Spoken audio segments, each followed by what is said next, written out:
नमस्कार शेतकरी मित्रांनो पी एम किसान सन्मान निधी योजनेच्या माध्यमातून शेतकऱ्याला प्रति हप्त्यामधून 2,000 रुपये असे एकूण 3 हप्त्यामध्ये प्रत्येक वर्षी एका शेतकऱ्याला 6,000 रुपये केंद्र सरकारकडून दिलं जात आहे. तर मित्रांनो, आता अलीकडे बरेच बातमी येत होती की पी एम किसान सन्मान निधी योजनेच्या हप्त्यामध्ये वाढ होणार आहे. 6,000 वरून 8,000 किंवा 9,000 होणार आहे आणि तसेच पुढील येणारा 16वा हप्ता पण वाढवून मिळणार आहे. तर हा सर्व निर्णय शेवटच्या अर्थसंकल्पामध्ये निर्णय घेण्यात येणार आहे असे सुद्धा सांगण्यात आलं होतं.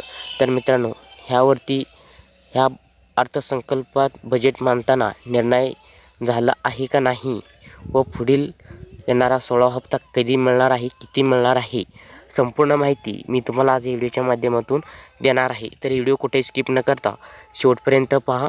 आरबीटेक मराठी यूट्यूब चॅनलला नवीन आला असाल तर चॅनलला सबस्क्राईब करून बाजूचं बेल आयकॉन प्रेस करून ठेवा. अशाच महत्त्वाच्या व्हिडिओ आपल्या चॅनलवरती पाहायला भेटेल. तर चला मित्रांनो, व्हिडिओ सुरू करू.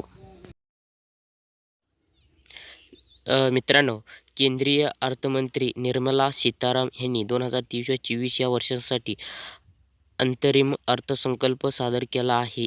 आपल्या भाषणात अर्थमंत्री सीतारामन म्हणाले की पंतप्रधान शेतकरी सन्मान निधीमुळे शेतकऱ्यांच्या जीवनात आमूलाग्र बदल घडवून आणणाऱ्या महत्त्वाची भूमिका बजावली आहे. आगामी लोकसभा निवडणुकीच्या पार्श्वभूमीवर अंतरिम अर्थसंकल्पात पंतप्रधान शेतकरी सन्मान निधी योजनेअंतर्गत दिल्या जाणाऱ्या मदतनिधीची रक्कम 6,000 वरून 8,000 रुपयांपर्यंत वाढवली जाण्याची शक्यता अनेक तज्ज्ञांकडून व्यक्त करण्यात आलं होतं.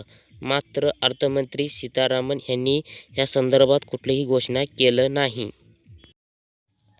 पंतप्रधान शेतकरी सन्मान निधी योजनेअंतर्गत मदत निधीचा पुढील हप्ता लवकरच येण्याची अपेक्षा आहे.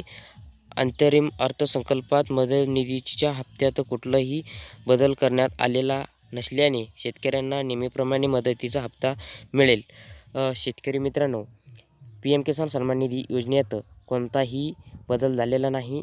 जो हप्ता नेहमीप्रमाणे आहे तसाच ह्या योजनेमध्ये नियमावली आहेत आणि पुढील येणारा 16वा हप्ता येत्या फेब्रुवारी महिन्यामध्ये शेवटच्या आठवड्यापर्यंत लवकरच वितरित होईल. तर मित्रांनो, व्हिडिओ कसा वाटला हे नक्की कमेंट करून सांगा आणि काही प्रश्न असेल तर कमेंट बॉक्समध्ये तुम्ही विचारू शकता. तर मित्रांनो, इथंच थांबतो. नवीन माहितीसह नवीन व्हिडिओसह भेटूया परत. जय हिंद, जय महाराष्ट्र. धन्यवाद.